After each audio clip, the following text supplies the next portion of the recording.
Bonjour, bonjour. Je suis ici avec Robin Serre et il a un projet juste extraordinaire. Si vous regardez bien derrière, il y a un vélo avec un panneau solaire et avec sa chérie Marion, ils ont voyagé pendant 6000 km à bord de leur vélo à deux et ils ont fait plein d'ateliers partout où ils sont allés pour attirer les gens et les intéresser à cette vie de nomade quelque part, une autre vie. Et tu vas nous raconter un petit peu ce que tu fais avec grande joie, Robin. Merci beaucoup de nous inviter, c'est génial. Avec plaisir. Alors, qu'est-ce que tu fais? Qu'est-ce que vous avez fait déjà avec votre vélo? Quel était votre projet? On a fait plein de projets globalement. Le but c'est de questionner et accompagner l'évolution de nos modes de vie. On a créé pour ça donc les ateliers de l'énergie et du temps. On aborde tout un tas de sujets du quotidien, que ce soit l'habitat, l'alimentation, la mobilité, le numérique, l'éducation, la gouvernance. Tous ces sujets-là, on veut les aborder sous l'angle de l'énergie et du temps, qui sont deux sujets très connectés et à travers lesquels on a beaucoup de façons de s'améliorer ou en tout cas de voir les choses autrement pour notre quotidien. Donc oui, on a été très nomade pendant un temps, ça a été notre premier questionnement, la mobilité. Comment on fait pour être autonome dans nos déplacements?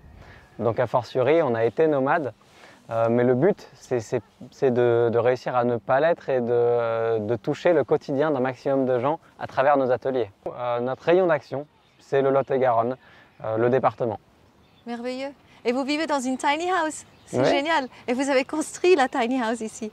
Ça fait partie de nos projets aussi, questionner nos modes d'habiter. Ça veut dire quoi habiter, quels sont nos besoins, où, quand, comment. Donc oui, pour questionner tout ça, on en a fait un projet. Et comme on aime bien apporter de l'expérimentation dans nos projets, on a proposé d'en faire un chantier formation où on a accueilli des gens pendant 6 mois, pendant 2 fois 6 mois, parce qu'on a construit 2 tiny houses à vrai dire, 2 fois 6 mois où on accueillait des gens pour qu'ils viennent apprendre avec nous à construire leur propre maison. Alors nous, on a construit une tiny house, mais le but, c'est que les gens apprennent à construire leur habitat à eux, qu'ils se questionnent sur c'est quoi habiter et qu'ils en déduisent ce dont ils ont besoin vraiment. S'ils veulent construire une maison de 200 mètres carrés, j'ai aucun souci avec ça, mais nous, on voulait reposer la question aussi de se poser la question d'habiter, c'est aussi se poser la question de quelle taille j'ai besoin, pourquoi, et tout ça, ça passait par faire un chantier formation de construction. Participatif, quoi. Et ça fait combien de temps vous habitez dans une tiny house tous les deux? Ça fait depuis mi-2020, 1 an et demi maintenant. Et comment c'est? Nous, ça confirme que c'est totalement ce dont on a besoin. En tout cas pour l'instant, c'est pas dit que ça reste le cas éternellement, mais on est très content avec plus petit, avec moins, on dépense juste l'énergie qu'on veut dans entretenir notre habitat, y vivre, il y a juste ce dont on a besoin et le reste c'est autour. Mais notre habitat, on n'a pas besoin qu'il fasse plus de 20 mètres carrés. En l'occurrence, techniquement parlant, si on compte la mezzanine qui fait la totalité de la surface, on est plus proche de 30 mètres carrés utilisables. Et voilà, on n'a pas besoin de plus, ça nous convient. Et là, vous avez pu vous poser sur un domaine où il y a des chèvres, il y a des cochons, il y a des poules. Tu veux bien nous raconter un petit peu la vie ici? Alors on est sur un lieu qui s'appelle Loucornal, c'est une ferme en Lot-et-Garonne, donc à Saint-Pierre-de-Clairac, un peu à l'est d'Agen. C'est un lieu on aime à dire que c'est beaucoup plus qu'une ferme en fait, parce que c'est un lieu qui est porteur de beaucoup de questionnements sur des sujets très complémentaires aux nôtres. Eux, ils ont beaucoup plus expérimenté sur le volet alimentation que nous, à travers l'alimentation animale comme végétale. Ils ont vraiment approfondi ce sujet, qu'est-ce que ça veut dire s'alimenter, comment on fait, qu'est-ce que ça implique, et toute la gestion qui vient autour, la gestion de l'eau sur le domaine, la gestion de l'énergie. Et là-dessus, on se recroise et c'est comme ça qu'on a commencé à, d'une part, se retrouver sur les questions d'habitat. C'est pour ça qu'on a choisi de faire une partie de notre chantier formation sur ce lieu. Et derrière, ça amène tout un tas d'autres questionnements, la gestion de l'énergie sur le lieu, sur ce domaine. On est en train de monter un projet de renouveler notre rapport à l'alimentation en lien avec l'économie et de produire des légumes qu'on va revendre dans une monnaie alternative qui s'appelle la June. Voilà, il y a tout un tas de synergies qui se font parce qu'il y a des questionnements, il y a des centres d'intérêt communs et il y a une envie de faire surtout.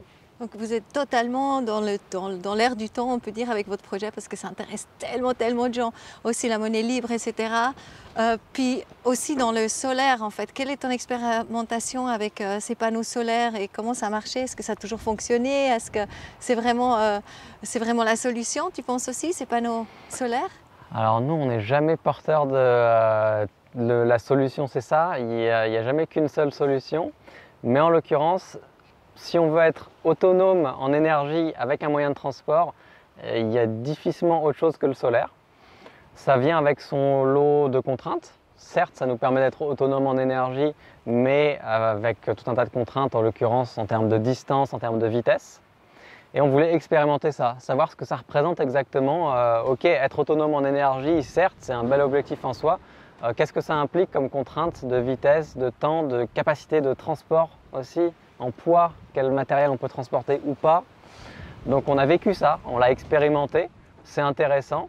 On peut faire beaucoup de choses avec, on ne peut pas tout faire non plus, en tout cas pas autant qu'avec une voiture, certes. Bon, on gagne en pollution, c'est évident.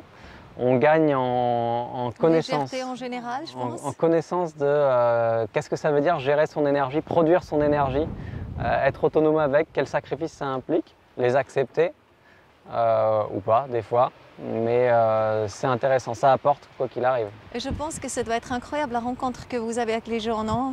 Ils doivent être très intrigués, je pense, et très généreux.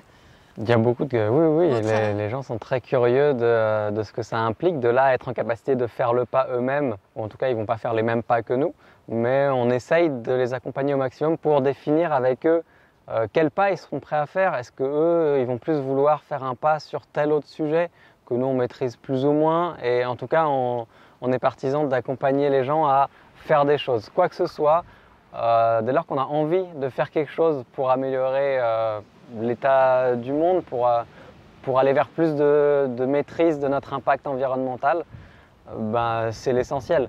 On ne va jamais le faire de la même manière les uns les autres, mais tant qu'on a tous envie de le faire, c'est l'essentiel. En tout cas, je vous remercie vraiment de tout cœur. On vous remercie aussi dans le nom de New Earth Manifesto, de Living Earth, par rapport à tout ce que vous êtes en train de créer. C'est magnifique. Et comment on peut vous trouver? Via notre site internet, lesateliers-de-l'énergie-et-du-temps.fr.